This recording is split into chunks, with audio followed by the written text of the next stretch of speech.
For this episode of Let's Talk Jinx, it's patch 14.14 notes. We finally have a new patch after Riot's summer vacation. Congrats on them. And it also brings us, of course, the Anima Squad because the Swarm mode is now live, as well as a new Bunny Girl. With that being said, we're going to go over all of the changes. That seems to be a better way to do it because there's some patches that just really don't affect Jinx. And for a Jinx related video, we can talk about some of the matchup changes, of course, that kind of affect Jinx. Oh my goodness, thighs. But also, just general changes might be nice to know on the new patch period. So, Aphelios, for example, Binding Eclipse, Sentry, and Onslaught damage increased. Apparently, Aphelios has been weaker than he should be at the moment, which means if you're laning against Aphelios as Jinx, we can still do that part, you know.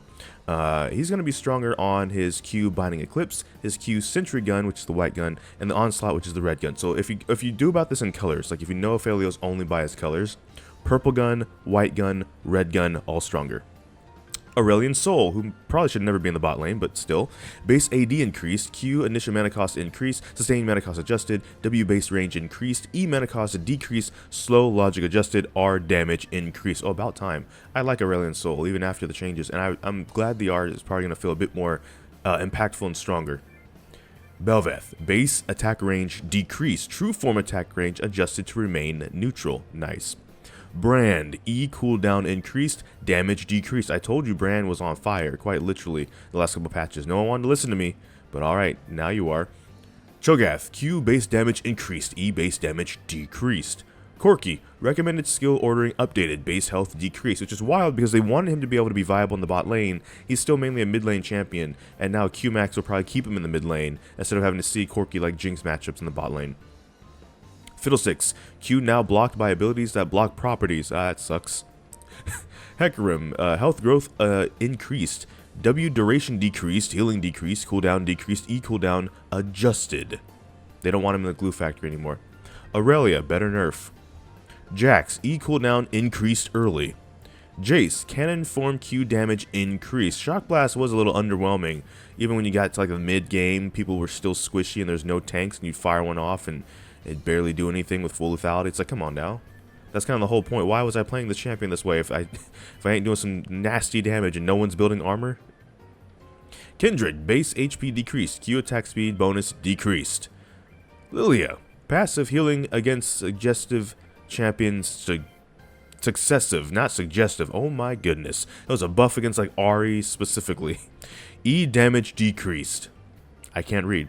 Melio, passive damage decreased, Q cooldown decreased, range increased. Now refund half of mana cost when hitting an enemy. W recast range increased. Now slower when following distant targets. E shield strength adjusted. Okay, that's an interesting one because there's support, so you're going to see them in the bottom lane doing these things, with the Q cooldown being decreased, but the range also being increased. I believe that's on the Mega Fire Kick. Yeah, exactly. Cozy Campfires getting some adjustments. Warm Hugs, that's also pretty nice actually. Cool, so when you're playing with this as Jinx, they're going to be a bit stronger, but if you're playing against this as the enemy AD carry support, it's going to be a bit stronger.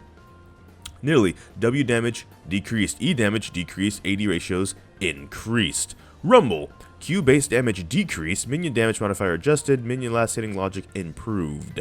Interesting, okay. Scion, W damage increased. Smolder, Q base damage increased. You know, it's funny, I played an ARAM with a Smolder recently that was like, I've never played a game where people are like, man, this Smolder is messing us up. Maybe he could use a little bit of adjustments, but in the laning phase on Summoner's Rift, what this also means is, look out for the Scorching Breath, the Fire Breath, which is probably should be a dragon's bread and butter. Let's be completely honest. Tristana, base mana increased, Q mana added, or Q mana cost added, attack speed decreased, W mana cost decreased. Were you telling me this whole time the Q didn't have a mana cost on it? Why?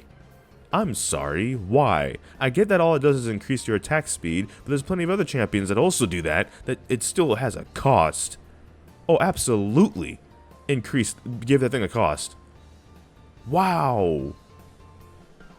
Okay, anyways, Z, Q damage increased, E damage cooldown reduction per enemy hit increased. Zed's been stuck in the shadows recently, and not in the good ways, without the sound. Inbound. So we're looking to give him a bit of an edge in the early game by sharpening his shuriken and giving him a bit more combo power with his E. Interesting. Zed's one of those weird ones as a Jinx player because obviously he's an assassin, so as an AD carry player, we hate assassins. Mainly because if they're good at what they do, they make us bad at what we do. But Zed's probably my favorite assassin to play when I do play assassins, when I get autofilled mid lane and assassins are meta, so cool. Zyra, passive plant damage adjusted, bonus damage to monsters decrease early. If you combine it with some bug fixes, and then the upcoming skins for Cybercat Yuumi, Battle Bat Zaya, Prestige Cybercat Yuumi, Battle Bunny Aurora, Battle Dove Seraphine, Primordial Rek'Sai, Primordial Bel'Veth, Admiral Battle Bunny Misfortune, and you have yourself a completed patch for patch 14.14 of League of Legends. Everything else in these patch notes do not matter except for Swarm coming live, and Jinx is playable in that mode because she also has a battle squad, or an anima squad I should call it, skin. All anima squad champions, not even just the new ones but the previous ones, are all playable in this mode, including Jinx. So go out there and have some Jinx fun. I don't know which video will be next because I have a lot of kinks, so till this time, take care, GG get jinxed. Thank you for watching and enjoy Swarm responsibly.